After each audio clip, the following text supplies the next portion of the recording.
Imagine a relationship that feels like sunshine one day and a storm the next. You keep adjusting. You keep hoping the weather will hold. But the climate doesn't change. Today, we'll talk about narcissistic destructive behavior, how it works, how it keeps us stuck, and how to step toward clarity, safety, and freedom. This is education, not diagnosis. If anything here feels close to home, consider speaking with a licensed mental health professional. Section 1. The spell. Narcissistic destructive behavior casts a spell. It begins with intensity, quick connection, grand compliments, a sense of destiny. Your nervous system lights up. You feel chosen. You feel seen. But the spell is not love. It is a hook. It's designed to secure your attention, your energy, and your loyalty. When the pedestal wobbles, the rules shift. You start walking on eggshells. You edit yourself. You try to keep the peace by becoming smaller. Section 2. The engine behind the behavior. What powers this pattern? A fragile self-image that must be protected at any cost. A hunger for admiration. A fear of shame. Feedback feels dangerous to them. Accountability feels like attack. So the behavior shifts to protect the image. Control becomes safety. Domination feels like relief. And relationships are treated like supply. This doesn't excuse harm. It explains the engine so you can stop blaming yourself for the ride. Section 3. The cycle. The cycle has 4 common phases. They can look different each time, but the rhythm is familiar. Phase 1. Idealization. Fast intimacy. Promises of forever. They mirror your dreams back to you. You feel synchronized. Phase 2. Devaluation. Small digs. Moving goalposts. Withholding warmth. You try harder. Phase 3. Discard. Sudden distance or cruel detachment. They may leave emotionally or physically. You feel shocked and confused. Phase 4. Hoovering. A pull back into the dynamic. Apologies without evidence of change. Declarations of love. Or a crisis that requires your rescue. Round and round it goes. Each turn deepens the groove. Each turn makes the exit feel harder. Section 4. Tactics that keep you off balance.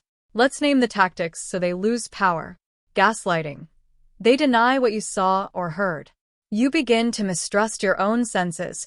Intermittent reinforcement. Unpredictable kindness. You chase the next good moment. Triangulation. Bringing in a third person to provoke jealousy or to validate their story. Future faking. Big plans that never materialize. Used to soothe you today. Rage or silent treatment. Punishment that teaches you to avoid honest conversations. Projection. Accusing you of what they're doing. Smear campaigns. Telling others that you're unstable, difficult, or cruel. Financial or logistical control. Dependency disguised as care. Naming these patterns lets your mind say, this is a tactic, not the truth. Section 5. The cost to you. What does this do to a person over time? Self-doubt. You outsource reality to the most forceful voice in the room. Anxiety and hypervigilance. You scan for mood shifts. Rest feels risky. Isolation. Your world narrows to the relationship. Shame. You blame yourself for not fixing it. Decision paralysis.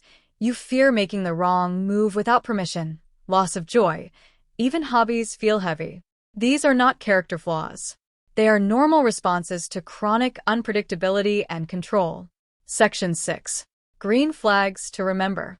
While naming red flags matters, keep a picture of green flags too.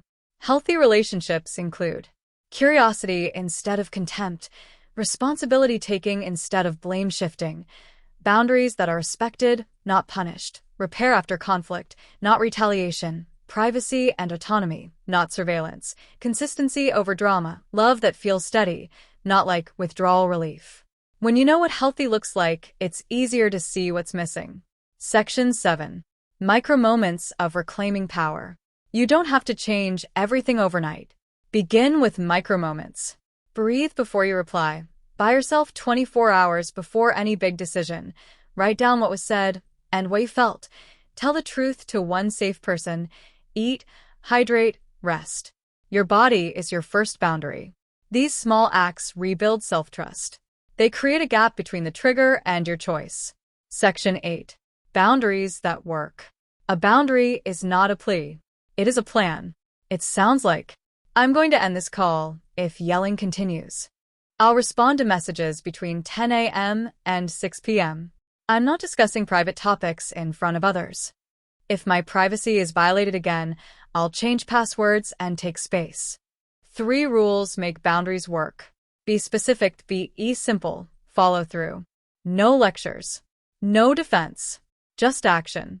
Section 9. Communication frameworks. When you must communicate, aim for neutral, brief, and factual. Use BIFF. Brief, informative, friendly, firm. Avoid JADE. Don't justify, argue, defend, or explain. Keep records in writing when possible. Examples. I'll pick up at 3 p.m. as scheduled. This topic is closed. I'll revisit logistics tomorrow. Personal attacks and the conversation. We can discuss the plan next week. Section 10. Detaching from the hook. Intermittent kindness is powerful. It feels like relief. Relief can feel like love. To detach. Name the cycle out loud. Idealize. Devalue. Discard. Hoover. Write a clarity letter to yourself. Why you set limits. What it costs to ignore them. List 3 non-negotiables for any relationship. When charm returns, read your letter first. Then decide.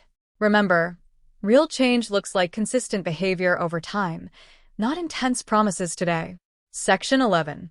Safety first. If you sense escalation, prioritize safety. Tell a trusted person what's happening. Document incidents with dates and details. Vary routines if you feel watched or followed. Know local resources and emergency numbers. Consider legal advice if there are threats, stalking, or shared children.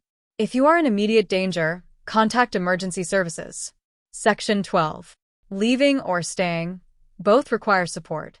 Whether you leave or you stay for now, you deserve support.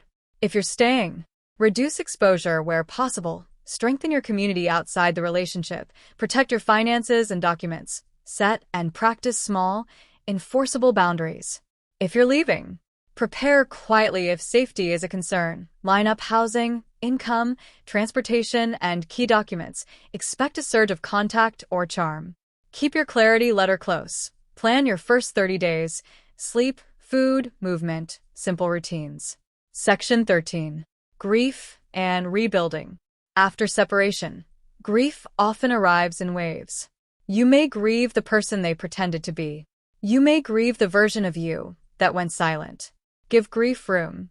It makes space for the person you are becoming. Rebuilding starts small. Regular meals, short walks, a daily call with a trusted friend. 1 act of creativity, however tiny. Joy returns in ordinary moments. Let ordinary be enough for a while. Section 14. Rewriting your story. Ask yourself, what did I learn about my boundaries? Which early beliefs about love kept me in harm? What strengths helped me endure? Courage, loyalty, hope. How can I aim those strengths at my own healing? Your story is not, "I stayed too long." Your story is, "I woke up. I learned. I chose differently."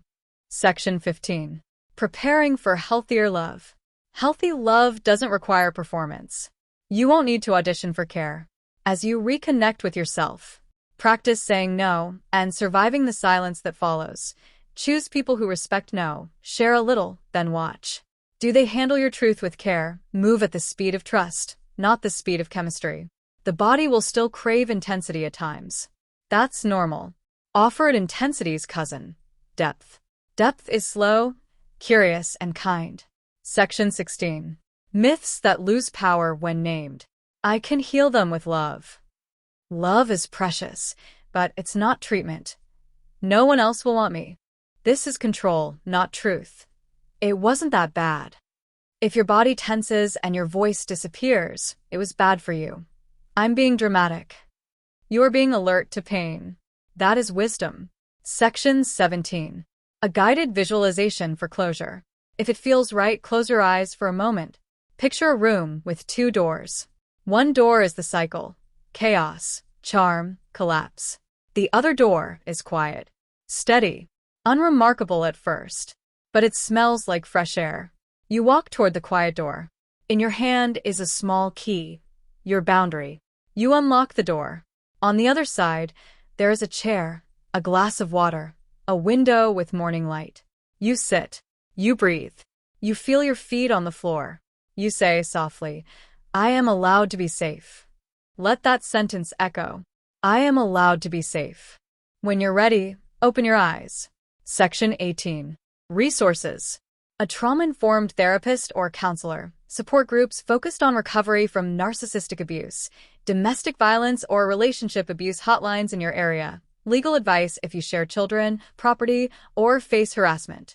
If you are in immediate danger, contact emergency services.